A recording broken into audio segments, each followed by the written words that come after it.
No driving, no standing or walking while doing this unless you are comfortable and know what you're doing. If you do not, then do not. Very simple. And driving is, for a lot of what I'm doing, I'll disclaim this is specifically for driving, and it will be very, very different than what this is. What's your attitude? Is it positive? What do you have gratitude for? What is the position of your body? Is it that of the Wonder Woman or Superman?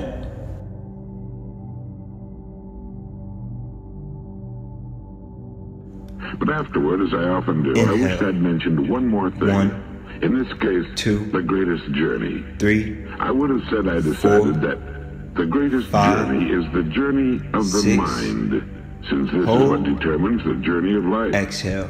The greatest journey is the journey of the mind, since this is what determines the journey of life. 4. Have you ever had the feeling that your mind is on a journey, a voyage of discovery? That sometimes it has to make long passages on dark, uncharted seas, and at other times it discovers bright islands of beauty or of truth. Islands it will know from this day forward that it can always steer for and find in the storm, while the gales of life blow themselves out and the enormous seas of misfortune or pain or sorrow or doubt subside into calm. Well, if you will come, I'd like to take you with me on such a voyage of the mind, one that was charted for me many years ago by an obscure English editor and poet named James Allen, in a little book called As a Man Thinketh. Now, James Allen, although he published 17 books, one of which has appeared in at least 10 editions and sold over 1 million copies, is not a famous man. Why? Well, your guess is as good as mine. It may be because James Allen was a so-called Victorian Englishman, lumped in with a group who, because of the writings of certain historians, are more or less generally regarded as complacent, self-satisfied products of a comfortable age, which produced fat bellies with heads to match. I've never felt that way about the late Victorians. There's too much evidence that they were anything but complacent. I think they considered themselves running scared, just as we often do. They didn't have an H-bomb, but they did have a population explosion and a rush to the cities. Their population increased more than 1/3 in the last generation of the 19th century, and their cities almost doubled. So great was the tension, nervousness, and social upheaval engendered by the rapidly changing times that the government created a special commission on lunacy, and there was a rash of quasi-religious movements, the kind that almost always flow into the vacuums of social dilemma. No, the language of the Victorians, like Tennyson and Kipling, may have been somewhat flowery by our standards, but their life and times were no bed of roses. Another reason why James Allen is not in Webster's biographic may be his warranted or unwarranted inclusion in another group, variously tagged as exponents of 19th century individualism and so-called mind cure. This group ran the gamut from Horatio Alger to Ralph Waldo Trine. James Allen was a reporter. Journalist was the more appropriate term in his day.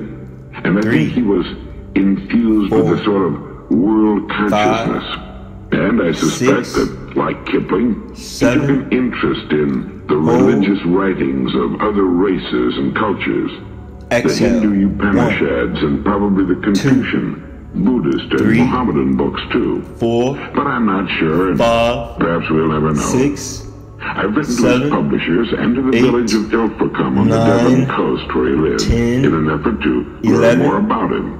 But the sum of my factual knowledge at this point is rather small. He was born in 1864 and died in 1912, a true late Victorian. He was a reporter and, in later life, the editor of a magazine called The Epoch. Mainly, he was an essayist, a sort of how-to book writer and a poet. And sometimes, as an essayist, he strikes me as very fine indeed. I should qualify that opinion by disclaiming any pretensions to literary criticism. My literary tastes are often decidedly unliterary.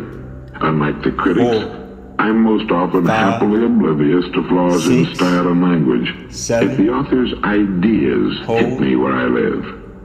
I consider James Allen's most popular book, As a Man Thinketh, a fine piece of writing. A beautiful essay on an important theme. More significant, I believe it represents one of the most effective kinds of verbal communication. It speaks often very poetically to some mystic quality in each of us, a quality that seems to discern truth. Listen to these little poems, which are the beginning and end pieces of As a Man Thinketh. Mind is the master power that molds and makes, and man is mind, and evermore he takes the tool of thought, and shaping what he wills, brings forth 1,000 joys, 1,000 ills. He thinks in secret, and it comes to pass environment is but his looking glass. 10, and finally, 11, tempest-tossed souls, wherever you may be, under whatsoever conditions you may live, know this. In the ocean of life, the isles of blessedness are smiling. The sunny shore of your ideal awaits your coming. Keep your hand firmly on the helm of thought. In the bark of your soul reclines the commanding master. He does but sleep. Wake him. Self-control is strength. Thought is mastery. Calmness is power. Say unto your heart, peace. Be still. Now you may say, that's all very well. I appreciate poetry and I believe in truth. But is it relevant? The truths I'm interested in are those that speak to my personal situation, or at least to the times in which I live. What in the world has an obscure 19th century philosopher got to do with me? Well, consider this. Some of our important contemporary philosophers tell us that man today is entering a new era, one they call the Age of Unity. They say that now, for the first time, the barriers between thought and actuality are beginning to disappear. For the past 2,000 or 3,000 years, great philosophers and teachers have been showing their fellow humans how life on this small planet Earth could be improved. But during most of this period, man's control of his environment has been very limited. Today, this is no longer true. If man thinks he might like to unmake the atom, he does. If he thinks of living in the depths of the oceans, going to the moon, or voyaging in outer space, he does. The problem then is no longer what man can do. It becomes what man can think. The words you will hear are essentially those of James Allen's As a Man Thinketh. Exhale. 1. Thought and character. 3. The aphorism, 4. As a man thinketh 5, in his heart, so 6, is he. Not 7, only embraces the whole 8, of a man's being, but is so comprehensive as to reach out to every condition and circumstance of his life. A man is literally what he thinks, his character being the complete sum of all his thoughts. As the plant springs from and could not be without the seed, so the acts of a man spring from the hidden seeds of thought, and could not have appeared without them. This applies to those acts called spontaneous and unpremeditated, as well as to those which are deliberately executed. Act is the blossom of thought, and joy and suffering are its fruits. Thus does a man garner in the sweet and bitter fruitage of his own husbandry. 3. Thought in the mind hath made us. What we are by thought was wrought and built. If a man's mind hath evil thoughts, pain comes on him as comes the wheel the ox behind. If man endures in purity of thought, Joy 4, follows him as 5, his own shadow. 6, Sure. 7, Man 8, goes by law, 9, not by artifice, 10, and cause and effect 11, are as absolute and inhale, undeviating in the hidden 1, realm of thought 2, as in the world of visible 3, and material things. 4, A noble 5, character is not a thing of favor or 6, chance, but is the natural result of exhale, continued effort and 1, thought, the effect of 2, long-cherished association 3, with high 4, ideals.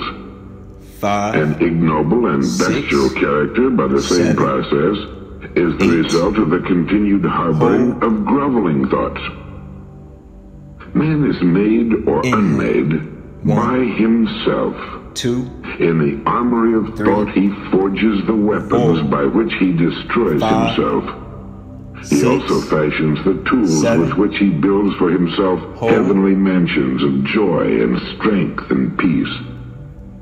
By the exhale, right choice and true 1, application of thought, 2, man 3, ascends toward divine 4, perfection. 5, By the abuse 6, and wrong application of thought, 7, he descends 8, below the level of the 9, beast.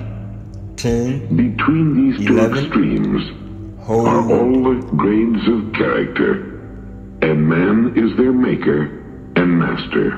inhale, Of 1, all the beautiful truths 2, pertaining to the soul which 3, have been restored and brought to 4, light, none is 5, more gladdening or fruitful of 6, divine promise and confidence 7, than this, that hold, man is the master of thought, the molder of character, exhale, and the 1, maker and shaper of 2, condition, 3, environment, and destiny. 4, 5, As a being of power, 6, intelligence, 7, and love, and the Lord 8, of his own thoughts, 9, man holds 10, the key to every 11, situation.